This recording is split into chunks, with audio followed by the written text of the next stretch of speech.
But this time around, Hotshot improved significantly. I mean, AJ had already highlighted them in that first map about how, how the coach is a brilliant coach, how he's able to really lead the team forward. They really want to be able to make up for past mistakes before as well, coming into this tournament. And for them, going hard, going hot now to be able to launch them forward to the top 12 is the goal. And from there, they're hoping to ride that high into that grand finals, granted, because also, we also have that Champions Rush, a change in format for this year's EWC. All right, here is some last words, some prayers from our Esports Divine team from Indonesia. They really wish to maintain on that first place, would actually secure them the slot towards the point rush stage. And yep, again, it's not about being first place here on the group stage. It's about surviving to be on the top 12. Yeah, you want to make it to the top 12 as well. And I think that also has those challenges because you don't want to get knocked out very early. Esports Divine is great. I mean, I think the panel, brought up something very interesting. Raja especially mentioned that for Esports Divine, them changing up the pace in map number 4 from a more aggressive, fast approach and now finally a slower one, getting active on, circle 4 and 5 for the previous map. It paid off for them as well. But regardless, it's still high in terms of eliminations as well, which is why they're able to overcome Falcons, they rely a lot on those placement points. They don't get super active super early unless really provoked. And I think that for Esports Divine, they're understanding that value you get from the points you get from those kills, from those eliminations, really, putting them on top of those placement points as well to really launch themselves forward. They have quite a sizable, not super sizable, but enough points to just really, maintain that lead a bit more. Yeah. If this trend continues today, Esports will be so far in the lead and teams are going to have so much trouble stopping them. Someone needs to slow them down. Yeah, someone really needs to slow them and meanwhile, I would like to talk about the Brazilian teams. Yeah, team Alpha 34, Team Fluxo, and Pain Gaming. They are not doing very well here on day number 1.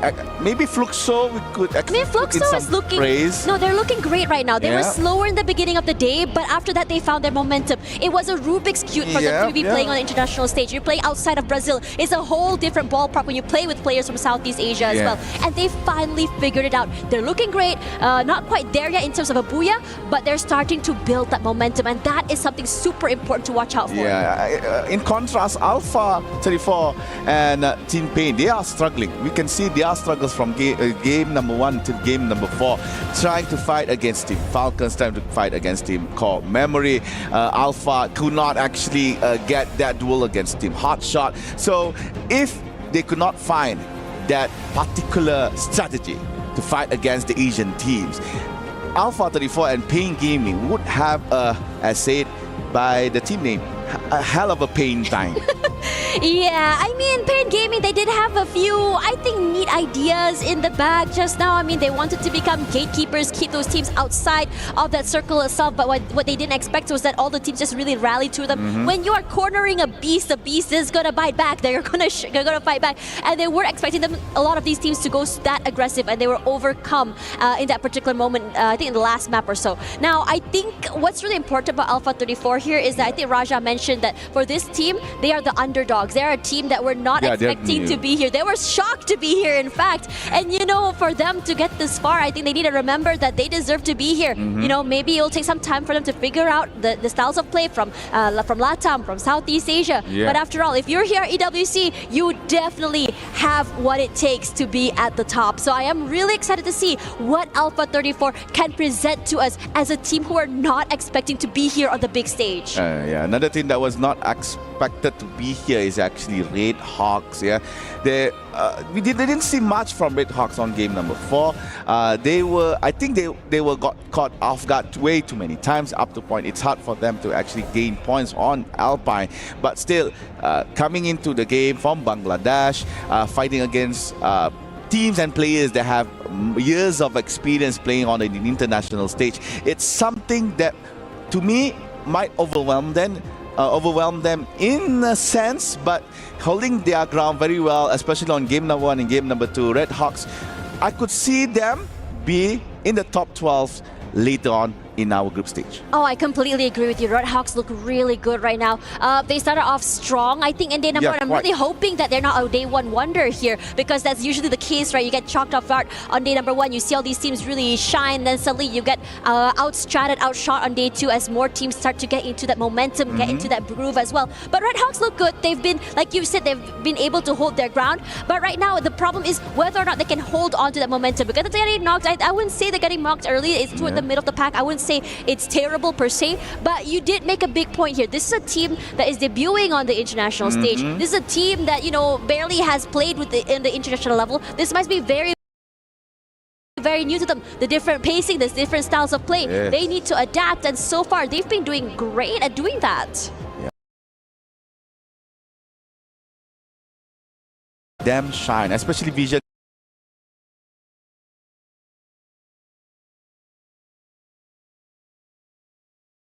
They try to go for that early game fights. They try to go try to take early game points, but apparently it's way too many times Vision system could not fight the opposing team, be it from Asia, be it from Brazil itself.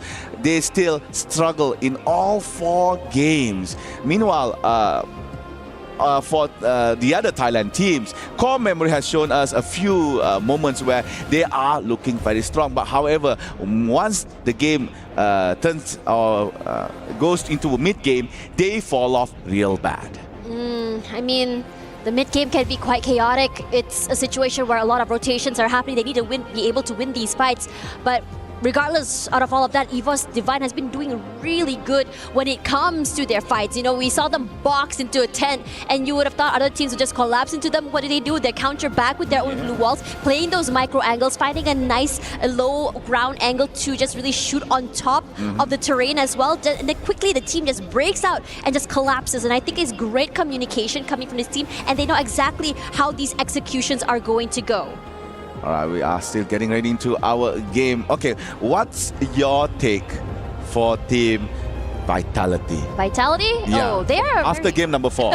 I mean, Vitality, you could tell they're really struggling on day one today. They haven't found that momentum. They couldn't really win those really crucial fights. I mean, AGA and Husky did mention in the first game that Vitality were supposed to be the Falcon Hunters, and they ended up being the team that's being hunted here. I feel like, in the beginning, in the early game, they got a bit too aggressive, too greedy. They tried to change up the way they played. In the previous map, they were one of the earliest teams to get into that circle as well. Correct. And still they were eliminated. I think one of the words I remember from a Malaysian caster, Abi, told me, if you're going to be holding into that middle of the circle, you have to be really strong. You have to be anticipating teams coming in from left, right, and center that are going to be just collapsing onto you. And unfortunately for Vitality, perhaps that is not the move, because they weren't able to really maintain their position. Perhaps a later rotation, perhaps making playing toward the sides of the circle might be the way for them, but I'm not sure. We had a bit of a break. I'm really hoping that Vitality did figure out what exactly has been the biggest problem that they're facing today. The reason I'm pointing this out, because Vitality is not a new team here.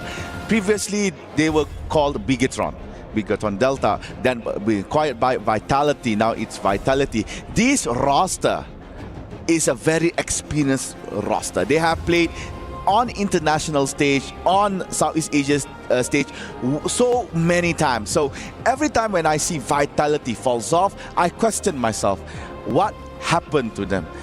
Because I assume that due to the existence of EVOS in their bout, they might want to, step up their game. Okay, we got EVOS here. We don't want to be in their shadow. Vitality, let's go up. But apparently, for all the 4 games that they have played, nothing can be said about them. Just maybe one good game on number 7 on the 3rd game, but after that, Vitality struggles to get points. I believe they are currently on number 10 with 18 points, and that is not something you see from Vitality actually. I mean, the great thing about Free Fire is that anything can happen. You can have one really good game and just immediately get launched all the way to the top side of the scoreboard. Granted that the lead has not been super huge, and that's fine. I think this is a day one problem. Day one is a day that I feel and I still believe is the icebreaker day. A lot of teams are still struggling to get to know each other, understanding what the drop spots are, understanding how rotations are going to go, and understanding the different metas that are coming into this game. I know that, with the conversation with Annalie, right, about how the metas are, through so many different regions. Correct. Not many can adapt real quick. Some of the teams that have been adapting today has been EVOS, Core Memory to an extent as well. And Falcons are doing really good at that as well. But, for the rest of the teams that are still struggling, honestly, day one is where I would say that's fine. I mean, you can really take your time to really figure things out. And, after the day ends, you can go back, VOD review, figure out what went wrong. Was it a breakdown in a miscommunication? Was it the comps that were just not working out? Did we have to work on how our execution is? Was it our rotations? That is where things you have to really talk to each other to figure out. Regardless, I think while we wait for the teams to ready themselves, let's go back to the studio to have a chat with the panel. Let's go. Thank you so much, Tash and Admas. Yes, folks, thank you so much for being patient. We are still trying to get into that game, but bear with us because you can have a little bit of fun with us on the panel. Gideon, welcome back. You were looking a little cute before, just Oh, thanks. a little yellow maybe. But Of course, only natural is my favorite color. But we are getting ready to jump into this next game, but we do have things that we can still kind of address, right? I think we still have that top race for top 2. We have EVOS and Falcons fighting up there. We have Fluxo still trying to make their comeback as well. We have Hot Shots started to come in, guns blazing, and really being a dark horse. Are there any other teams that we kind of want to highlight that have the potential to maybe sneak on through towards the upper end of that rankings here? Neptune? Yeah, I mean, Hot Shots, I'm pretty sure Hot Shots want to be overtaken by Pain. They're very, very close, and Raja would approve of that, especially with that statement that has been thrown earlier. So I'm looking forward to that. Well, I need to translate to the Brazilian players because I'm not really sure if they can understand what the player from Hot Chat just said, but I will translate to them and then maybe we can start a real fight. Oh, so they don't know they got insulted. Okay. I don't know if they will approve it because I know some of the players and they are not the kind of. Sometimes they are kind of angry, Oh, okay. So they need a little bit of heat. I mean, Gideon, you were telling us just now in the casters area that the stage is freezing. Yes, it is very, very cold. But at least from the players' perspectives, as the breaks were going by, you can see that the players are going in and out. Some of them are wearing jackets. They are prepared. But then you can tell those who are really eager, those who are like sitting, playing with their chair a little bit, sometimes playing with their fan, no jacket, no nothing, and you can see it in their eyes. There's heat there. There's fuel behind them. There's a lot of gas as well. These teams are extremely motivated to try and outperform themselves throughout each of the individual maps. But I think, I feel bad because I feel like I've started a controversy and I was in the center of it all. Like, what have I done? What have I done here? It's okay. If we get any complaints later, we'll just redirect them to someone else. It's all right, Gideon. Don't worry. We got you. But Neptune, though, as we jump into game number 5, what are we kind of expecting moving forward? Is it really just going to continue to be this race that we're seeing at the top of the leaderboard? Or do you actually feel like some of these teams that are a little bit slow to start, they might wake up? Because we do see this sometimes. Teams just not having a great morning, but it's like after 4 games, it's like, all right, we're ready to go. I mean, that's the usual pattern that we see in the other teams. It's only a few teams that really take advantage of the chaos in the beginning, especially in day number 1, like what we've seen Falcon do. They just know that they can bring in a lot of elimination and then grab those booyah. But for the other teams, they need that time to study their rotation. They need that time to study their opponent. And I guess Fluxo as well is one of those teams. Now, going into the overall rankings right now, and Hot Shots currently on 2nd place, or 3rd place rather, and Core Memory was able to catch up earlier. So let's see if that is something that they can turn around towards the latter part. Can we talk a bit about Core Memory? Because I feel like we just are not seeing them on the screen, but look at them on the leaderboard. What is going on with Core Memory?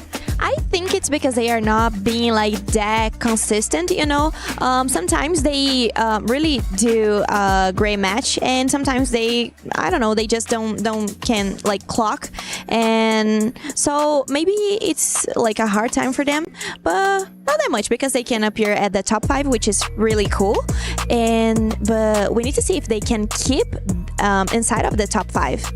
I think a lot of their strategy revolves around the map, right? Because initially I thought maybe they had something against some of the Brazilian teams that kept meeting up in map 1, 2, and arguably even 3, but then ended up losing that fight specifically against Fluxo. So that's 3 maps and 3 times that they've clashed with each other to predetermine whether they make it into the top 3 in the first place. But then we see map number 4 that we see a bit of a divergence, right? We see them drop on the complete opposite side, completely avoiding majority of the team. So I do think that it boils down to, yes, consistency, but at the same time, map presence, right? Yeah. Which begs the question, what will happen during map 6, especially since it's the brand new one? Yeah, I mean that's something that has been thrown in the mix, and starting that when Solara has been introduced, everyone is in chaos. But going back to core memory, I think the Cougar knowledge, the knowledge that Cougar has from Team Falcons is something that's helping the team to really maintain this momentum, but not so much at the top. So, do you think? I mean, we're game 5. We're gonna leave game 5 because I do want to continue this map 6 discussion because I'm so keen to see what's going to be happening when we have inter-regional teams playing on the new map. Raja, I want to hear your thoughts. Do you think the Brazilian teams are ready to play Solara? I mean, I think they probably are like studying other teams because we are not that into this map. So it's even hard when you need to start a fight with like Asian teams, which they are really aggressive. So it's even worse, you know. But I'm actually not a huge fan of Solara. Oh wow! Okay, no. How come? I don't like that map. Oh, you just don't like the map. So if they don't do like a great job in this match, I will forgive them for sure. I think I understand like the standpoint of Raja, because the players doesn't like the map as well. So she just puts herself in that position of players because of how close she is with other players. Right? I also don't like to play. I mean, even in rank. No, I don't like that funny. I prefer like Bermuda, Terra, or like Purgatory, this type of maps. Okay, Neptune, what's the consensus for Solara? Like, what is it that makes the map so difficult to play? Is it just because it's so brand new and everyone hasn't really mastered all the mechanics yet? I would say it's the slide rails that has been spread across the map. So it throws up the strategy, especially if you're just going in for rotations. But I guess it's something that they need to adapt to.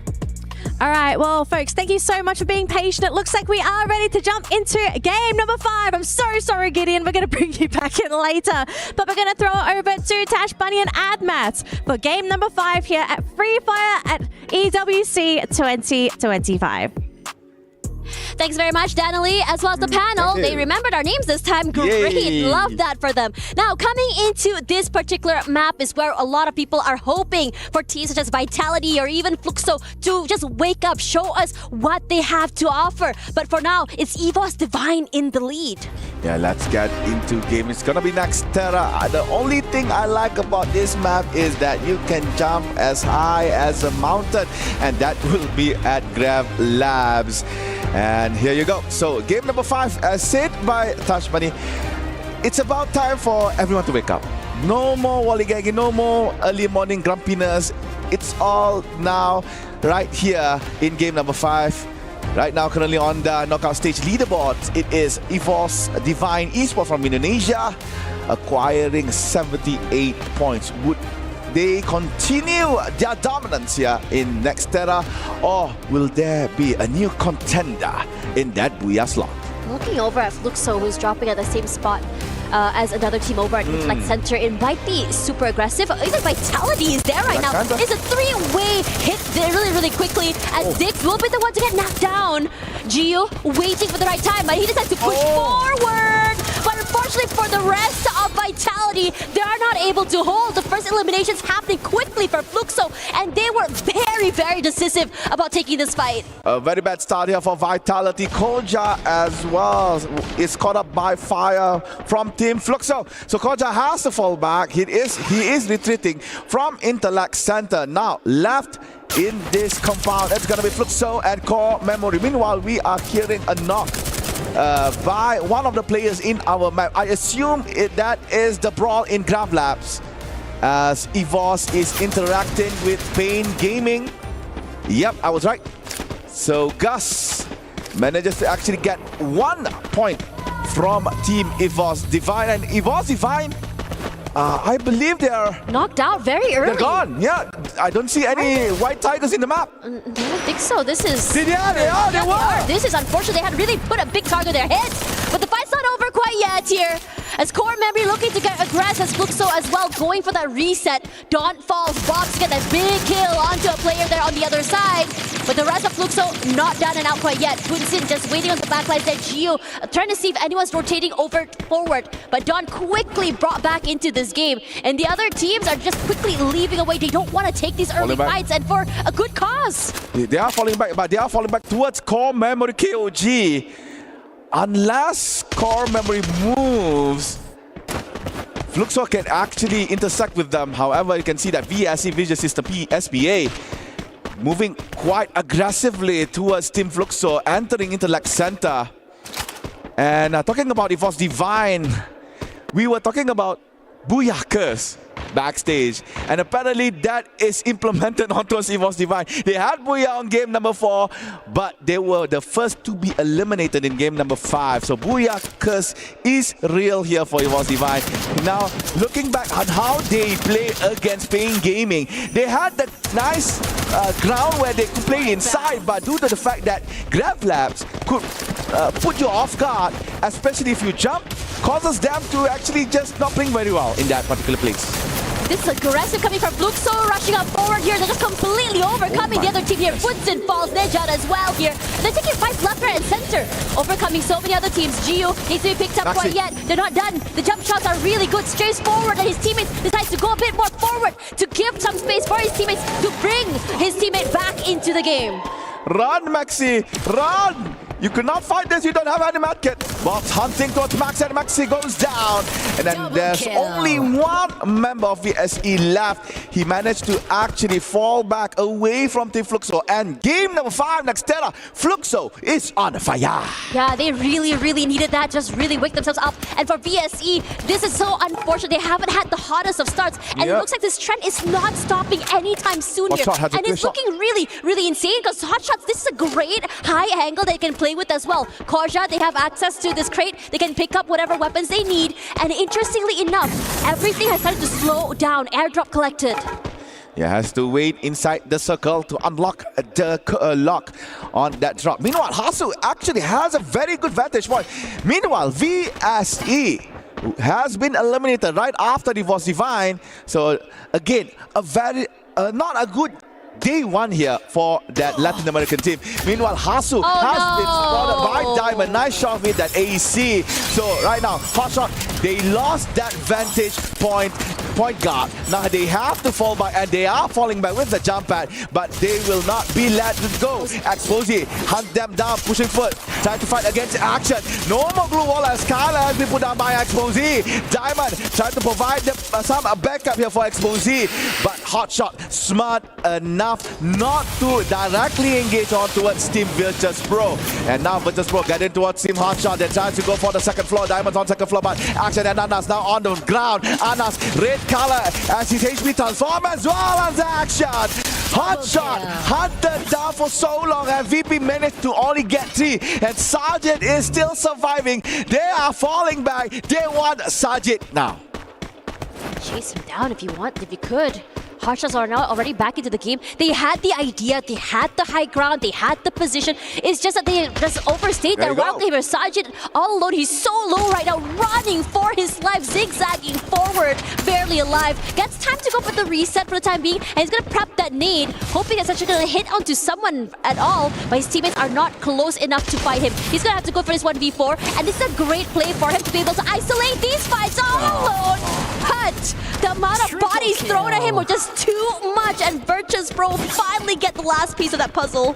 Yeah, Sajid was lucky enough to revive all 3 other members that was hunted by Team Virtus Pro, but sadly Sajid could not survive. Meanwhile, Red Hawks is now no more in Nextera, placed at number 10. We were praising Red Hawks quite heavily here on day number 1, but sadly coming to game number 5, players are realizing how Red Hawks are playing. They are realizing how Bangladeshi Free Fire is being played. So they are slowly getting a little bit down here as we go progress in day number 1.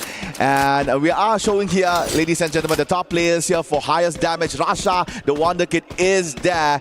And as you can see on the right side, Circle has completed for the first one. Second one will be right around boxing Jim Deka Square mud side. So this is a favorable Circle, especially towards Alpha 34.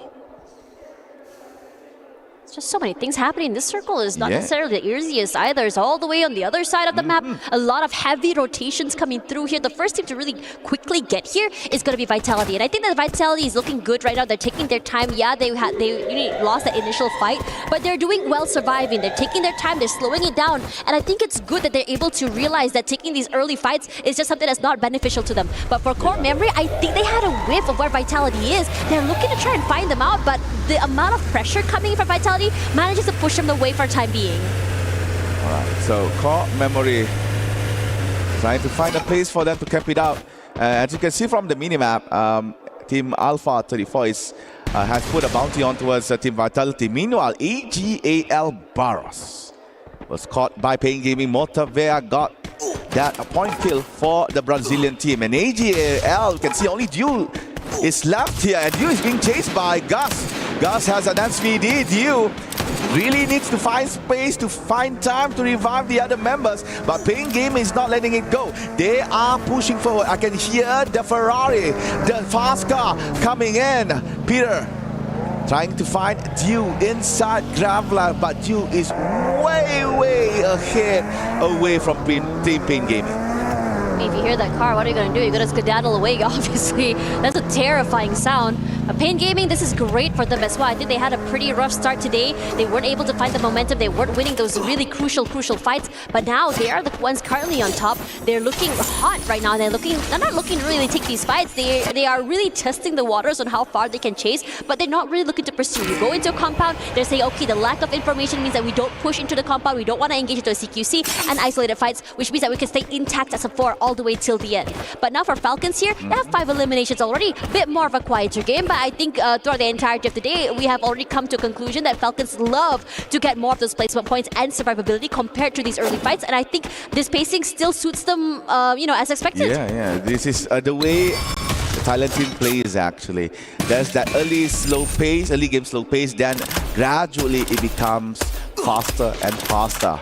Hot shot, trying to get a hot shot on towards Team Falcons, but Amas was retaliated back by Limit. So that is a knock from Team Hotshot. So Falcons is now controlling back Rastown. Limit is still safeguarding, is still guarding for Team Falcons as they are trying to get into the new circle.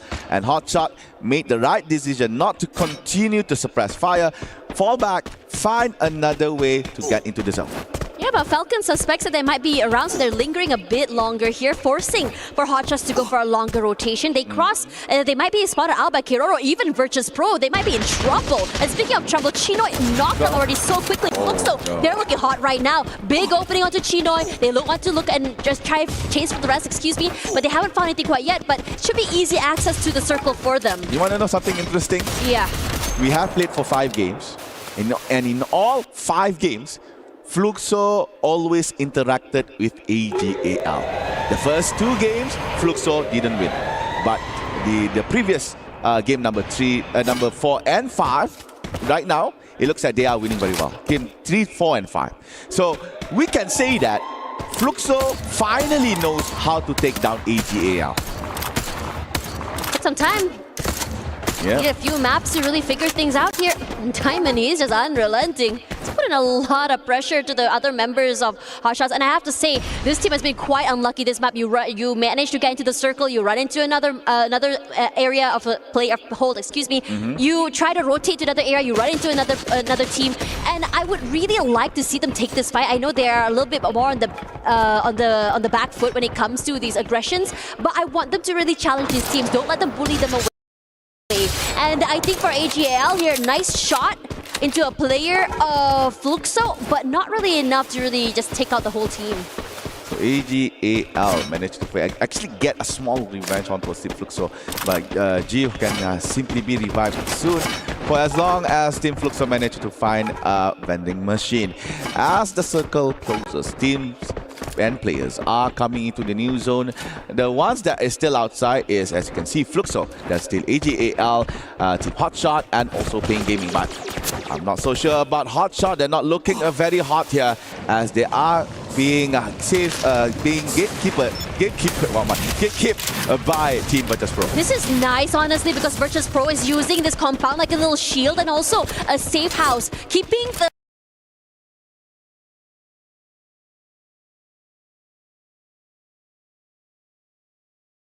players of Hotshots at bay. They're not able to break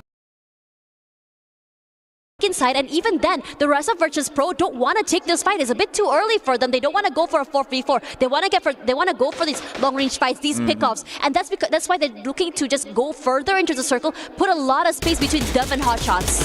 Right, a few shots once towards Fuwarak. Virtus Pro continues to widen the gap between them and also Hotshot. The new zone has been updated. It looks like Falcons and Vitality is already inside, and as you can see from the north side of this camera, from the north side of our view, you can see Fluxo is fighting against Team Vitality. Kyong is now on the floor, but due to nice blue wall placing, Kyong managed to be revived back. Meanwhile, Fluxo still on 3 members.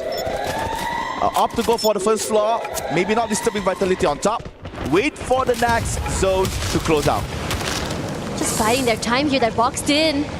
If say that Vitality choose to push into their area, this could be ridiculously hard. The CQCs, the corners that you don't check. And the numbers Peter as well. Already getting one knockdown of his own here. But Vitality's looking to get a bit more adventurous. Check out the other side, poke their heads out, find nothing. And now they're trying to just block the players of the team inside of that compound, really take away that space and make a little bit more area of hold for themselves. Already in the middle of that circle here, they're so close by to Falcons, and you know how devastating it can be if they go up against this team. They're already putting in the pressure, and they're looking to just really hide away, heal themselves up to full before they fully commit to this 4v4.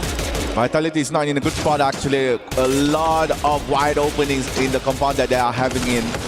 Meanwhile, Falcons focusing 2 teams, actually. Vitality and Fluxo. Meanwhile, Hotshot is being hunted down by various teams, actually. The Pakistani team is not looking so good. Only Hasu left. Meanwhile, AGAL is actually facing the same fate here. Could not make any move. Meanwhile, Pain Gaming jumped in. They are now aggressively pushing towards Team Falcons. Peter has to come back into the compound. Virtus Pro has been eliminated on 9th place. Noda eliminated all of the blue walls here from Team Falcons. Still outside. Finally, Noda is in. Tries to go at the shot, but could not do so. Could not find members of Team Falcons. But Kiroro is down by Motovea. And Gus looking very low here. Has to stop for a while to find time for medkits. Meanwhile, Alpha 34 is coming in to join the party here between Pain and also Team Falcons. Limit is cornered in this compound. Could not go anywhere. Falcon is looking desperate right now to still survive in this chaotic space. There's not a lot of space to work with right now, but Vitality somehow gets theirs. And now AGL eliminated already at 7. And now Vitality as well is going to be coming up on top here. We were waiting for this team to wake up. We were waiting for this team to get a bit more aggressive, to be a bit more, to show a bit more of what they have to offer here. As Falcons stuck in a corner, Peter left alone, Pain Gaming. And Pain Gaming, even Motivate, tried to steal away. This leads away from Vitality. But Vitality gets his. Peter falls, Dawn steals away the kill. And Falcons this time around, they're not able to clinch that booyah. 5th place for them. But the fight, this compound, hotly contested. Finally, we see Vitality shine right after my comment, which is very good. So Vitality finally open their eyes. All right, this time around, let's do our best. Let's show them that Vitality is still alive in EWC. But right now, we are left with only 4 teams.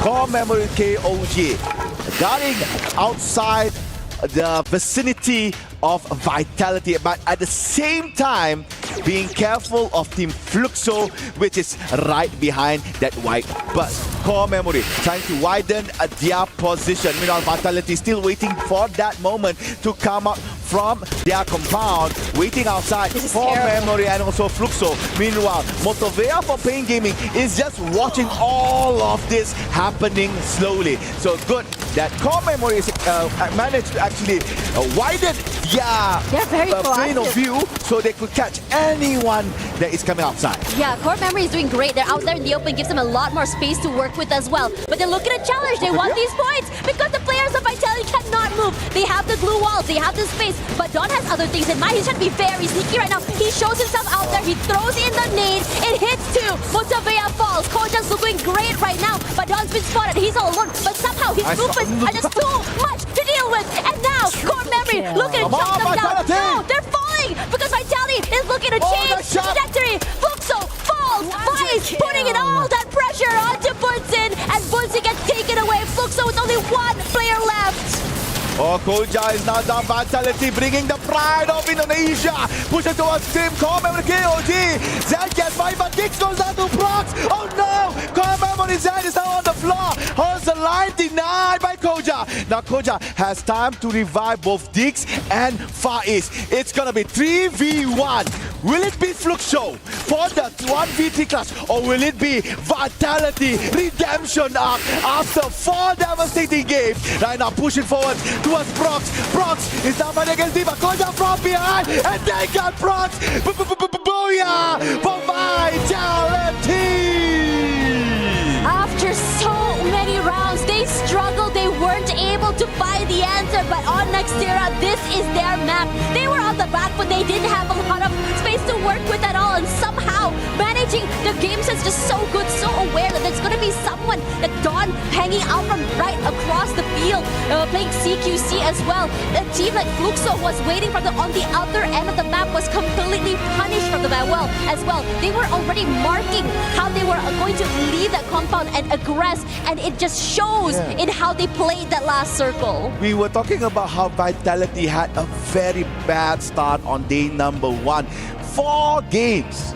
4 games, they do not manage to actually rake in a lot of points. But coming into game number 5, Vitality finally found their own vitality to redeem all the mistakes that they have made throughout game number 1 till the game number 4 with a very magnificent booyah and high elimination count as well. Yeah, but for now we're gonna go for a quick break, and after this, more Free Fire EWC coming at you. Quadra kick.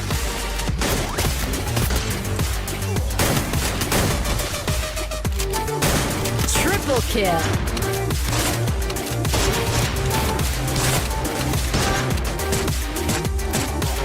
Double kill.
Não trava, por favor. Não pode travar, não pode travar. Não pode travar, não pode travar. Nossa, vocês são muito estranhos. Mas se isso for trazer o buia, tudo bem. Hi everyone, it's Yunso and we are here at the Esports World Cup 2025 Boulevard. Very lively here, the gaming district place for you to enjoy esports. But the most special thing about here is the food. Southern region dishes, all of the regional dishes, food. Who doesn't love food? Because I am. So I hope you guys will enjoy the moment on the camera. But if you can, please come here and share the fun with us right here at Esports World Cup 2025 Boulevard. What a incredible game. Game number 5, absolute chaos. No one knew what was going on. We didn't know who was even the leader of that match, but we've got to break it down for our viewers at home, because if we don't, I think we're all going to be a little bit lost here. But I think the first key thing we have to talk about is EVOS being eliminated by Pain Gaming. Raja, I think you must be proud. Yeah, I'm really proud of all the Brazilian teams, actually, because they played really well in this match. Even Fluxo, and they switched one player. They switched MT7 over Prox. So we can see Prox playing for the very first time here at EWC. And it was a really good match for them. So I think it was very positive. Like, it was an additional, like Prox, it was an additional, and it was very positive, and I'm really proud of them. But well, Pain is too good too. It was good to see them playing, and they get a bunch of eliminations, if I'm not wrong. Yes, they got a lot of eliminations, so they got a lot of points for that round. Sure, they didn't get the booyah, but who cares if you're getting so many heads in the round? We also have to talk about Party in Falcons compound. So many teams stormed that compound, and poor Falcons, they had the escape strategy. Neptune, that wasn't going to work there. Like, where were you going to go? There's not so much of room.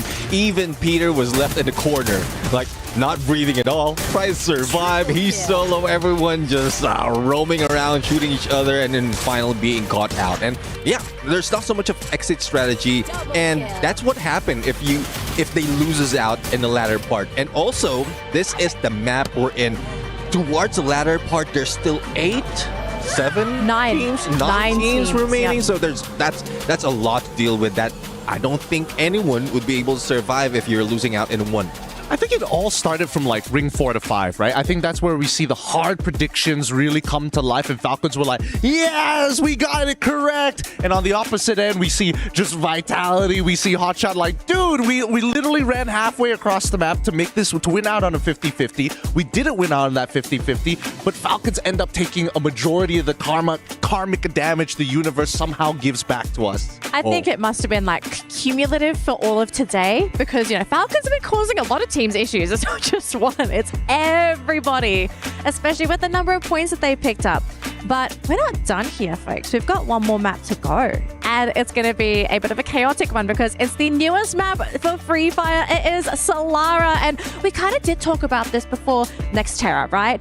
It's a brand new map. A lot of teams are still not comfortable playing on it, but this might be a map that decides the fate for some of these teams, because day number 1 is almost over. This is the last match of the day, last time to grab points. I was saying about Solara that I'm not really into Solara, but actually I think it can be like a good, I mean, it's not a star, but maybe Brazilian teams can do what they just did in the last match, and then they can get more points. So I think it's gonna be a really important map for them, and they really need to play. So they need to do like Solara very, very well. Yeah, I do agree. I mean, if the momentum of the Brazilian teams, as you did mention, is coming from slow in the beginning and then hard on the end, and Solara, I think this is where they're going to bring it on. But there's a lot of factors that could throw off even those from other regions apart from Southeast Asia, Brazil, because I know there's also a few that doesn't have that Solara map in their qualifiers. So it would be difficult for them to play against these teams. I can only imagine what scrims are going to be looking like for the most part, because I think there's no real optimal strategy. I think for teams who like to play inner ring, there's, again, a little too close for comfort if we're talking about like the best cover possible. Right in the center of the map, you got 2 giant hills. Literally, how many, if I remember counting correctly, like 5 slide rails heading towards that center of the map as well, with not much line of sight to play with. Those are the main 2 structures you want to kind of sit around with. And the problem is for inner circle teams, being able to dominate dominate that side of the map is going to naturally cause tension with other inner circle teams. And I think that's one of the few problems as to why some teams are like, yeah, maybe this isn't the best. So maybe we're going to see a different strategy just because of the slide rails. So maybe instead of focusing on the middle, teams slowly come in from the outskirts, right? Make their way around, try to catch teams off guard. Maybe just focus on elimination points until maybe that fourth, fifth circle when you start to figure out like, okay, where are all the players and where's the free real estate? Where do you kind of want to be when you do get later on into the game? Yeah, exactly. I mean, slide rails, it's a good entry and exit strategy. It just speeds up your movement, but also it triggers that someone is using it. So definitely everyone would be at their toes. Everyone will be looking out on both ends of those slide rails, and it would be the downfall of a team who just rely on it so much.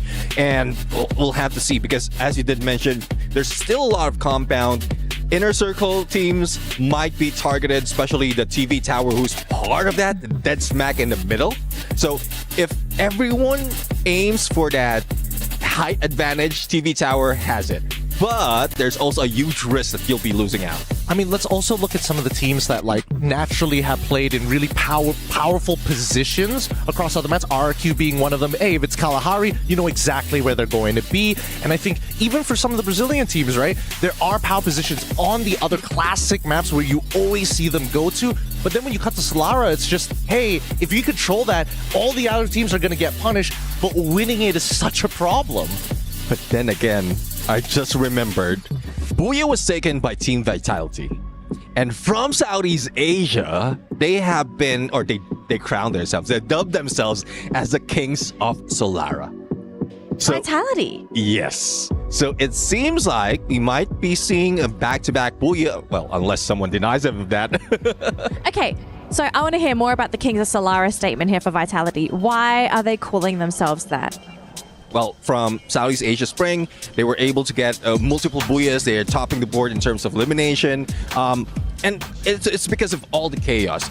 We did mention it's new, but since Team Vitality is also a new team in the mix of Southeast Asia, they just focus on what advantage they can use. First off, they targeted the top dogs. Hunter, they were the Falcon Hunters. Ooh. And then Solara was introduced because no one dares go against the Falcons back then. Now Solara's been introduced, no one dares to study that new map, perfect their rotation while everyone else is in chaos. So they're just playing it aggressively smart, but hopefully they maintain consistency. Yeah. Okay, I want to kind of play with the thought here, right? The fact that Solara is it's uncharted territory for a lot of teams. Are we going to be seeing a lot of adaptability coming from some of the teams? Like, I don't think a lot of our squads have places where they just drop and say, this is our spot. I think teams are still testing where the good drop points are, especially the Brazilian teams, I feel, because Raja, they're not practicing on the map, right? So if you are untested on the map, you're not going to feel comfortable finding a drop point. I guess the biggest problem, it's probably because they don't know the landing spots of the Asian teams. So this can be really hard to them to start a fight with a team that probably have tried this map before. And well, I don't know how to explain, but that's the very first time that they are here playing this map. So everything can happen, you know, like it can be good for them or it can be like not that good, but I think it's gonna be a little complicated because Asian team normally they don't like to fight each other, you know, like they don't fight face to face. I just want to add on to that, right? Because again, if we're talking about adaptability and teams not having a lot of practice and it's their first time, we do notice that, especially for when new maps start to come in, a lot of people are fighting for a couple of the same spots.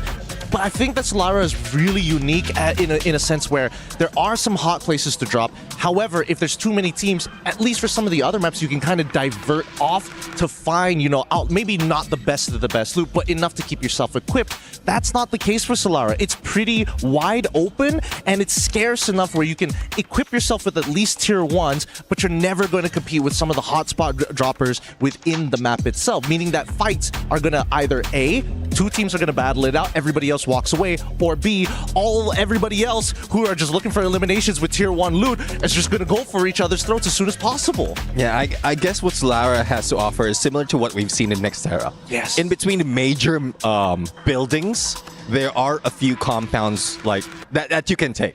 So you can, if you see someone and you're trying to avoid any fight, see someone dropping in with you, just split up, take those smaller buildings, and then just regroup. And I guess that's one thing that they don't need to focus on, just going in straight and out 4v4s early in the match.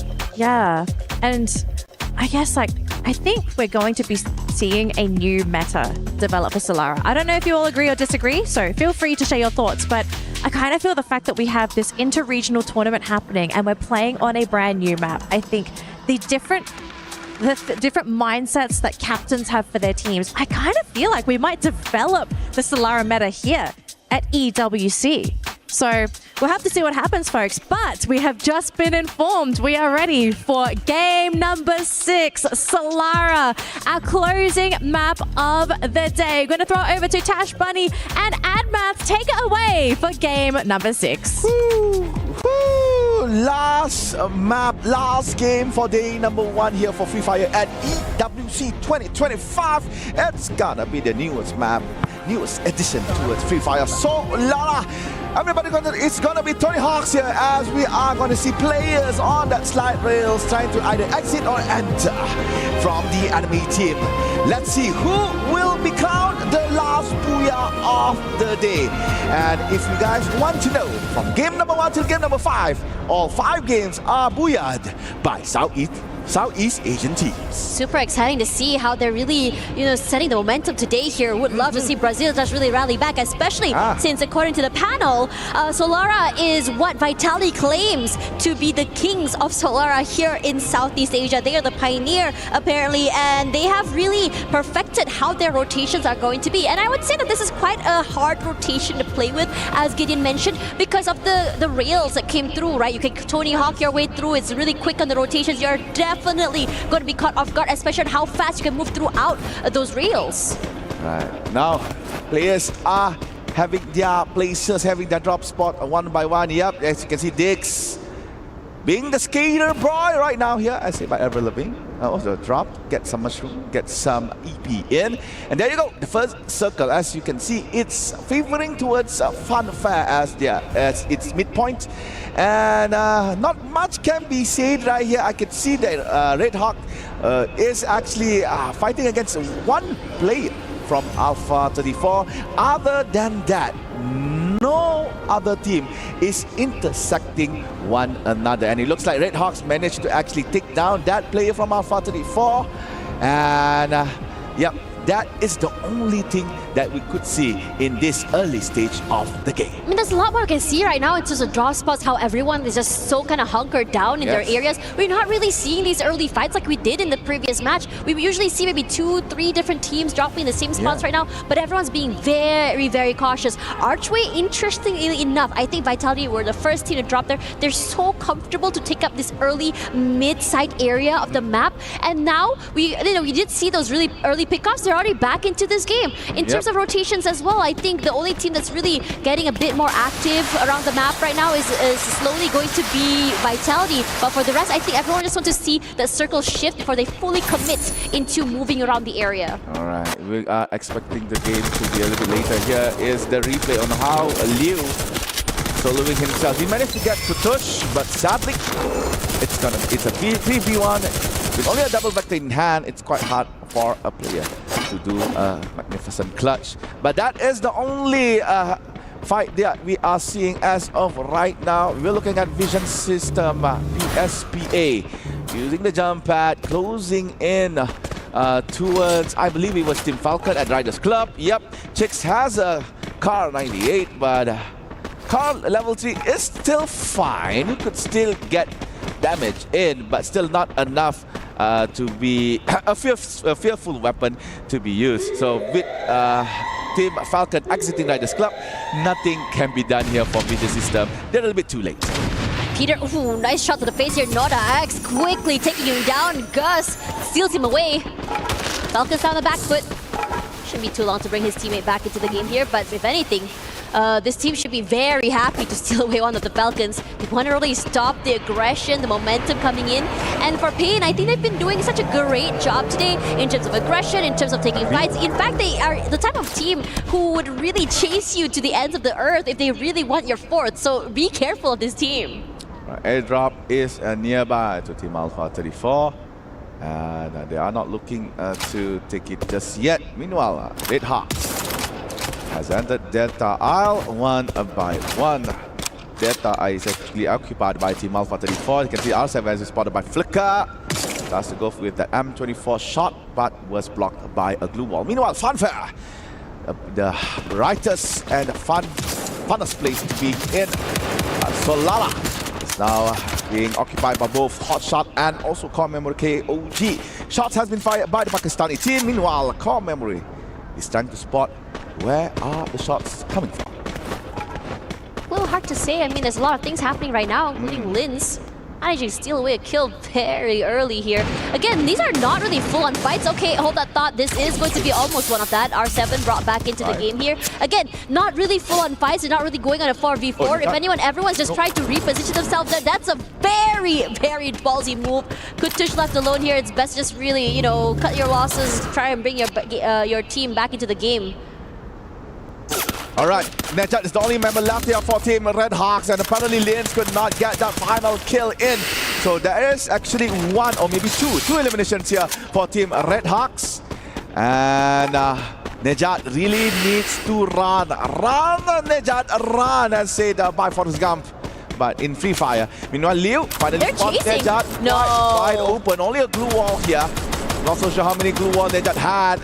Finally in the clear, had to enter the building of Windmill. However, inside Windmill, I can see green color there, but no, Nejat goes down. Liu with the hurrah takes down Team Red Hawks at 12th place. Unlucky for him, wasn't able to run away from the side. They chased him to the end of the earth as well. And Hotshots as well is another team to be knocked out very, very early. Two of these teams that we had praised fairly early had great potential today. Not going to be able to live out their last hurrah and make it through at least to the middle side of this game. Early night for them as well, but for the rest of the teams, it's just business as usual here. Virtus Pro has been showing a lot of aggression, especially in this game. They see a moving target, they go and fully just commit onto these fights, and it's been doing a lot of dividends for them. They have 4 eliminations already on 7th right now, and they're looking to try and overcome where Hotshots and Pain are right now. Of Warat, we knocked by Team Vitality. The Kings of Solana finally gets one from Team Virtus Pro.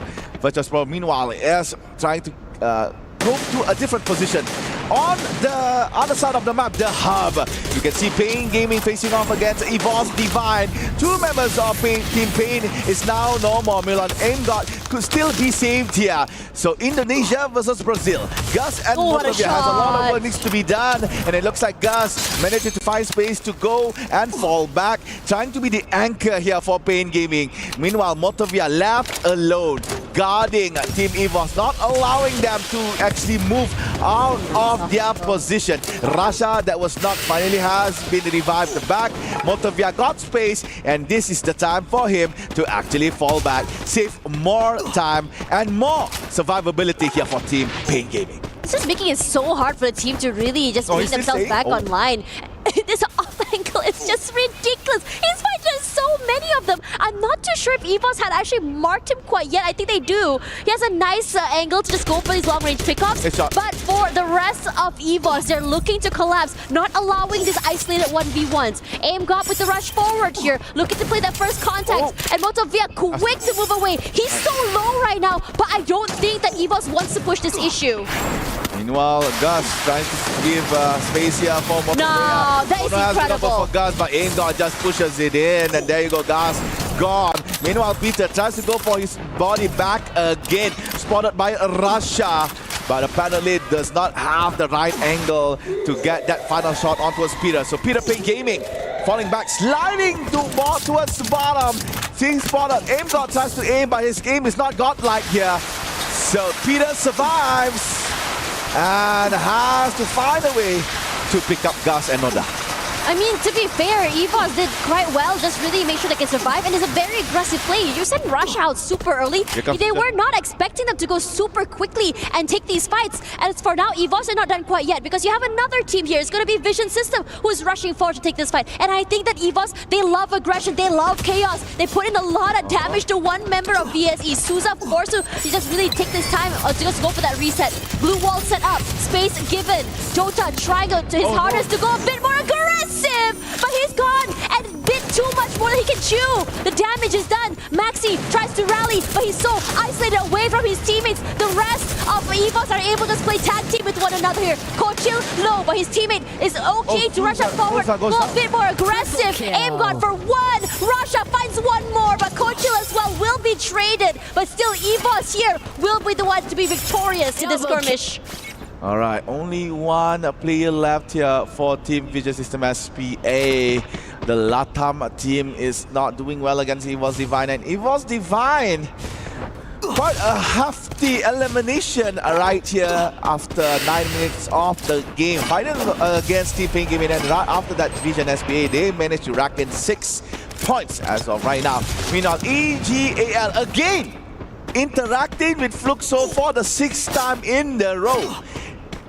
They never did not meet ever. So it's always EGAL, Fluxo, one way or another, one shot against each other. But this time around, you can see that EGAL is gatekeeping Fluxo very well, not allowing them to take the shortest route right here. Has to force Fluxo to maybe detour towards the back in order to be a bit safer, unless Fluxo dares to fight EGAL head on. Interestingly enough, I think a lot of teams are going for these later rotations. Pain Gaming still not in the zone. You know, EVOS, even Vision System as well, are really taking their time there. But Fluxo needs to take this fight against AGAL.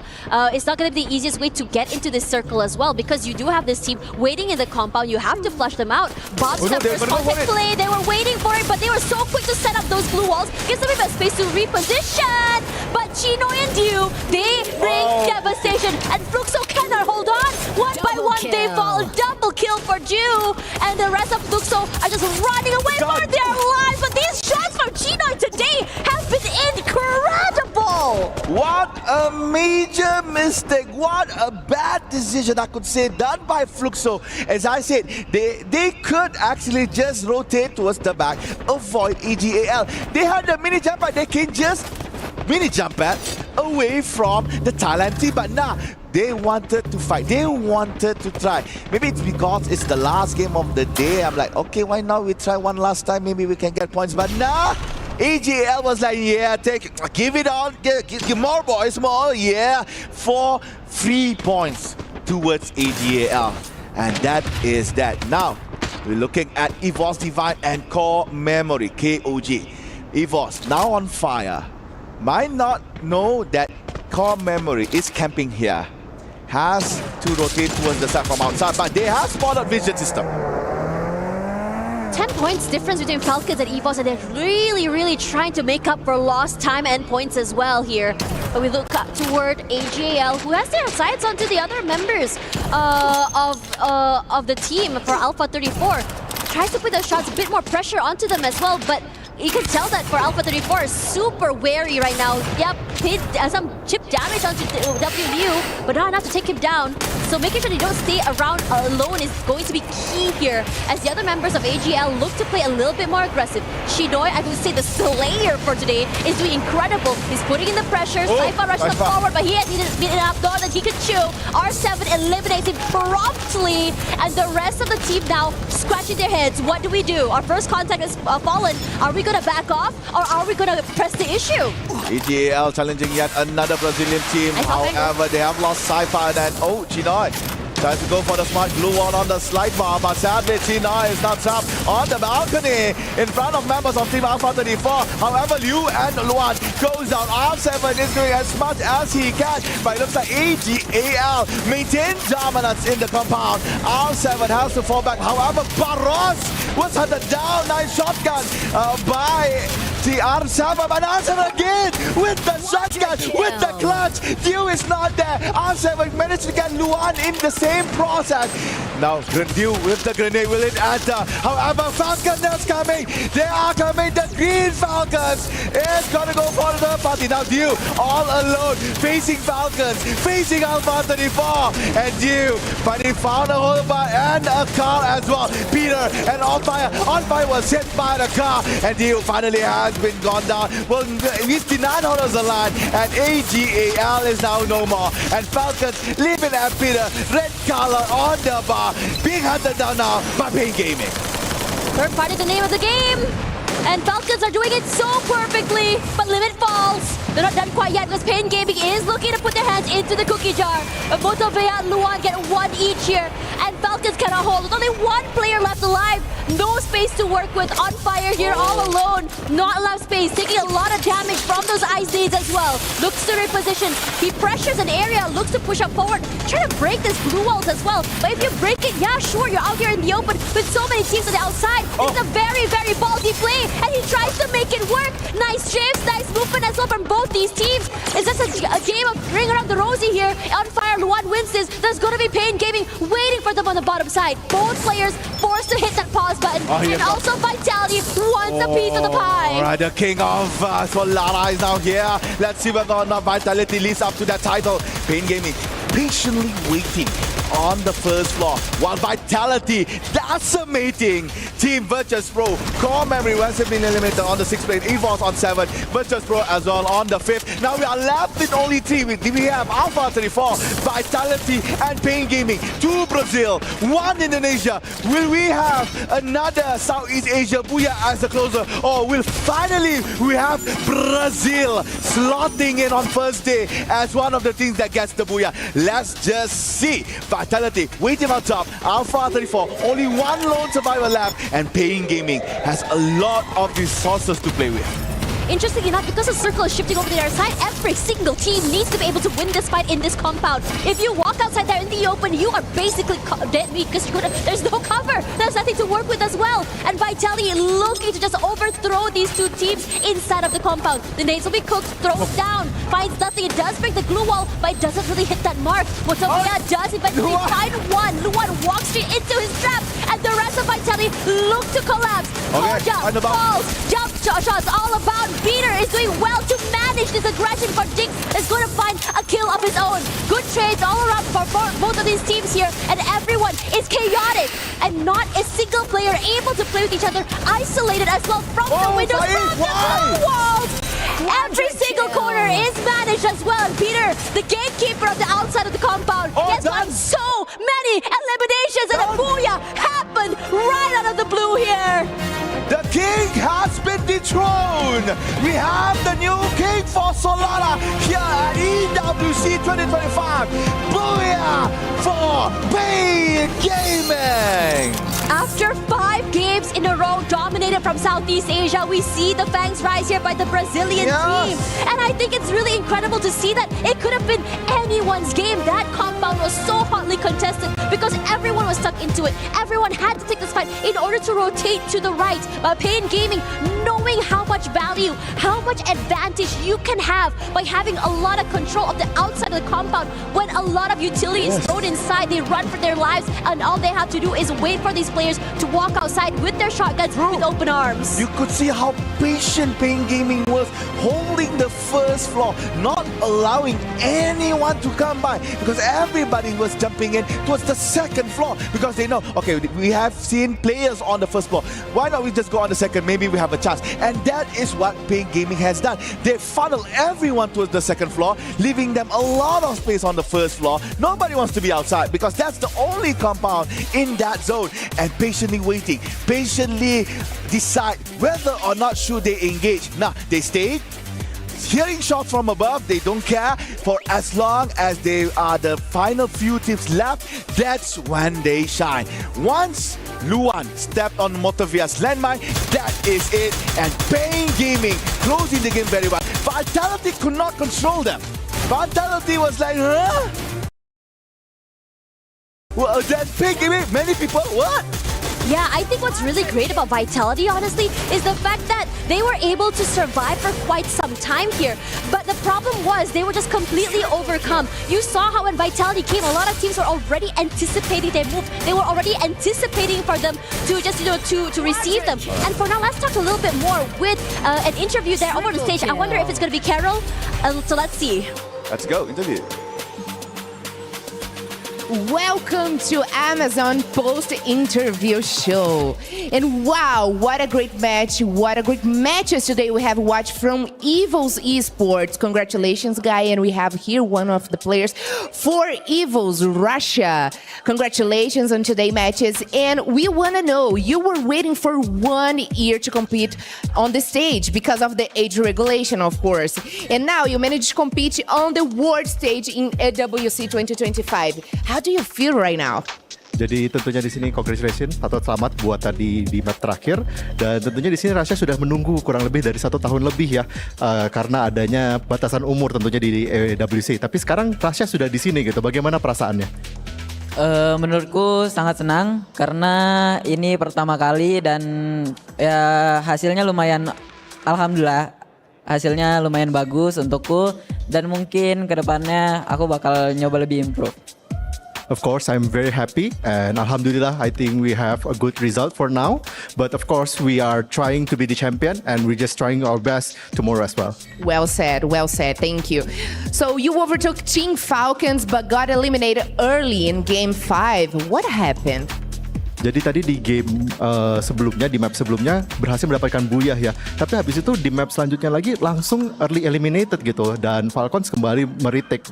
Itu apa yang terjadi di map kelima itu? Mungkin kalau mungkin kurang lucky sih Bang. Jadi kitanya kalah ya, soalnya kalau misalnya gambling kayak gitu tabrakan 50-50. Yeah, I think we're just not lucky enough because like we take a gamble and we just lose badly in that map, so because it's a 50-50 basically in that series. Yeah, that happens a lot. Okay, thank you so much for the interview. Good luck in the next days. And we have watched great action today happen here in the studio. And I'm more excited for tomorrow because we're going to have Group C hitting the stage. I'm Carol Bombshell, and I will see you all tomorrow for more Free Fire action here at AWC 2025. Back to you guys. Thank you so much, Carol. Welcome back to the panel, survivors. What a way to end the day. That was such an amazing Game 6. All of the casters, all of the panelists, we were screaming in our dedicated seating area. We were just thinking, who's going to get the booyah? Because there was no clear leader. Of course, we did have a couple teams that had the numbers advantage, and it did look like it was going to go their way, but it wasn't a case of us just thinking like, oh, Vitality's going to get it. Oh, this team's going to get it. It was just, at the end of the day, Pain Gaming on a map that they probably don't feel very comfortable on, Raja.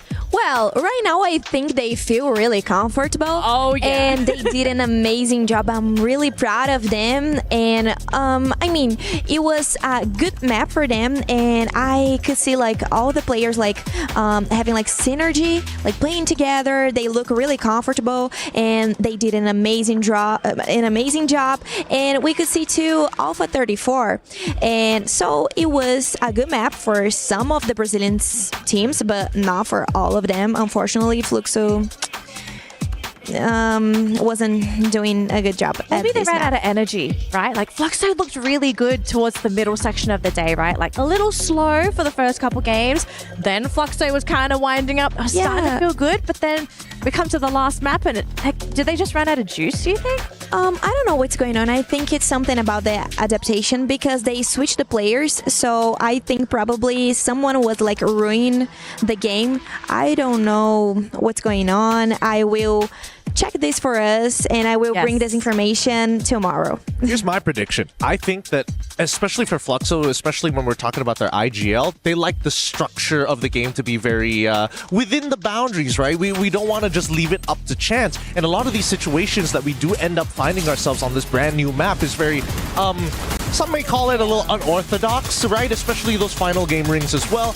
And I think that teams who had the better instincts overall, Alpha for an example, again, was able to hold out for long periods without paying gaming as well, which is where we started to see them shine. Vitality, really good examples of teams with strong instincts. Yeah, it just so happens Team Vitality, we did mention that they're very strong in this map, and they didn't hold out that much against different teams. It is expected that they can win in a 4v4, but it's just so many chaos, so much chaos. It's similar to the ending that we had in Xterra.